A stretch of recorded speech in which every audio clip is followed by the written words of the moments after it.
এক লোক মসজিদের ইমাম সাহেবকে তার বাড়িতে দাওয়াত দিল। তো ইমাম সাহেব যখন ওই লোকটার বাড়িতে এসে খাবার খেয়ে চলে গেল, তখন ওই লোকটার ছেলে এসে বলছে, বাবা এই সোফার উপরে তো আমার অনেকগুলো টাকা ছিল, এই টাকাগুলো গেল কোথায়? তখন লোকটা বলছে, এখানে তো ইমাম সাহেব ছাড়া আর কেউ আসেনি। তখন ছেলেটা বলল, বাবা তাহলে এই টাকাগুলো ইমাম সাহেবই চুরি করেছে।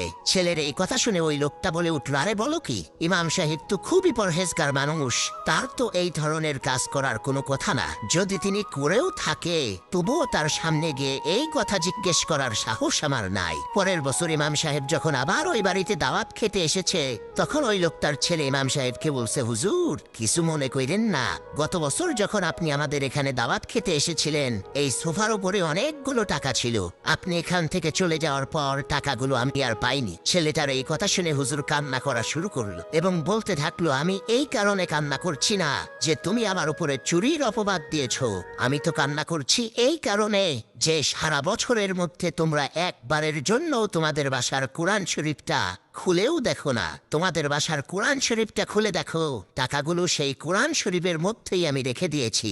ইমাম সাহেবের এই কথা শুনে তৎক্ষণাৎ ছেলেটা কোরআন শরীফ খুলে দেখে, সত্যিই টাকাগুলো কোরআন শরীফের মধ্যেই রাখা আছে।